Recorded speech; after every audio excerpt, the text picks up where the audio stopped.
व्यक्ति किसी और वस्तु या भाव से परिचित हो ना हो, भय और भविष्य दोनों ही व्यक्ति के मन में सदैव रहते हैं, जिनका अस्तित्व व्यक्ति के अस्तित्व पे भारी रहता है। विचित्र है ना? वह वो है जिसे आप नहीं जानते, जो अनजान है, और इसी कारण आपको भय लगता है कि ना जाने क्या होगा। भविष्य वो है जो अब तक घटा ही नहीं, तो जो घटा ही नहीं उसके विषय में चिंता क्यों? आपके हाथ में है वर्तमान। वर्तमान के कर्म सत्य मन से कीजिए और सोचिए ये कि अपने कर्मों को और कितनी श्रेष्ठता से किया जा सकता है। इसलिए आप विश्वास कीजिए, यदि वर्तमान के कर्मों को आप सत्य मन से करोगे तो भय स्वयं ही निकल जाएगा और भविष्य का फल अवश्य ही मीठा होगा।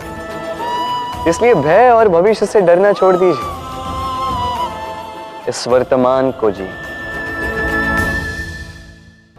जीवन में हम कई लोगों से मिलते हैं। आप भी ऐसे कई लोगों से मिले होंगे जिन्होंने स्वयं को असफल मान लिया, निराश हो चुके, जिन्होंने ये स्वीकार कर लिया है कि इस जीवन में उनसे कोई कार्य हो ही नहीं पाएगा, वो कुछ कर ही नहीं सकते, किसी कार्य के वो योग्य ही नहीं।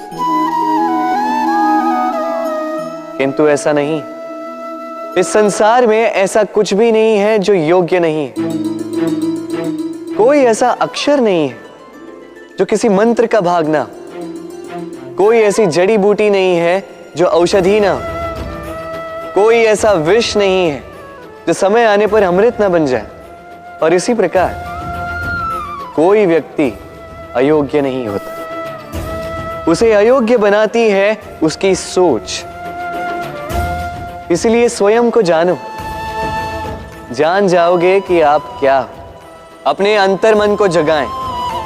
आप देखेंगे कि जिस संसार की नींव ही बनी है आशा से, उस संसार में निराशा, हताशा और हार जैसा कोई भाव अस्तित्व ही नहीं रखता।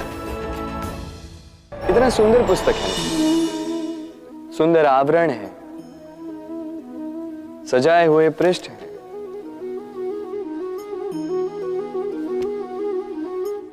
किंतु क्या ये सत्य में अद्भुत पुस्तक कहलाने की पात्र है?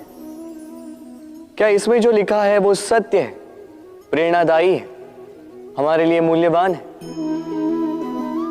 कैसे निश्चय लिया जाए इस बात का? अब आप सोचेंगे कि सीधी सी बात है, आवरण को देख के पुस्तक की गुणवत्ता कैसे जानी जा सकती?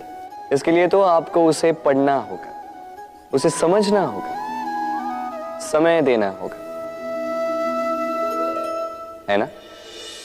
बिल्कुल उचित सोच रहे हैं आप।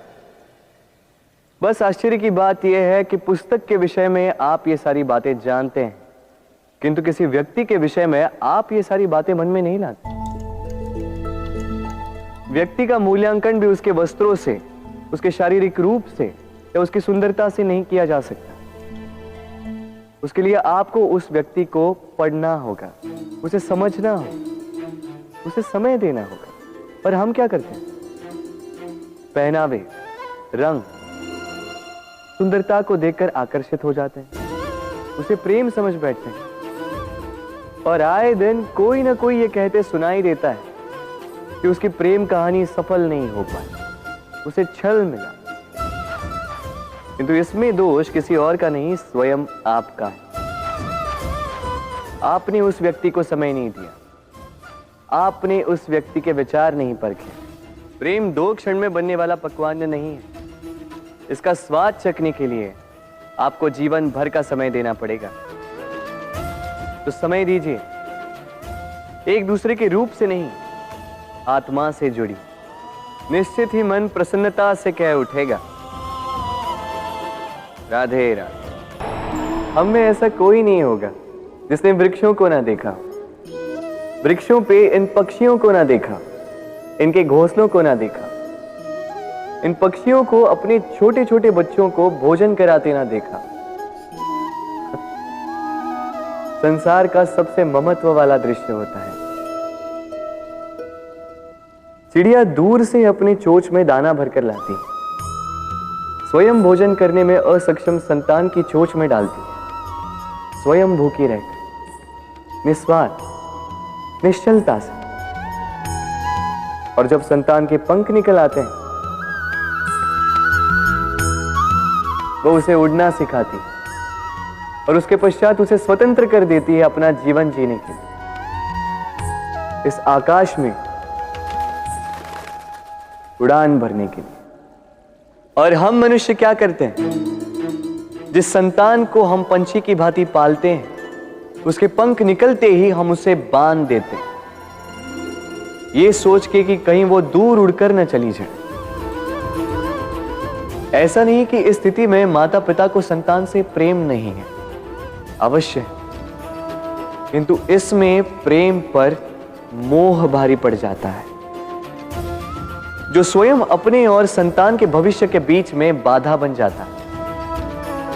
हम ये भूल जाते हैं कि हम केवल जन्मदाता है, भाग्य विधाता नहीं। तो जब प्रेम में मोह आ जाए तो वो प्रेम नहीं, स्वार्थ बन जाता है।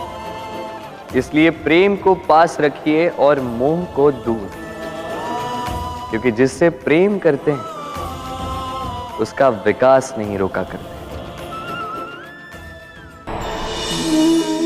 प्रेम संसार का सबसे पवित्र बंधन है, पर सच पूछो तो ये बंधन से मुक्ति है, स्वतंत्रता है।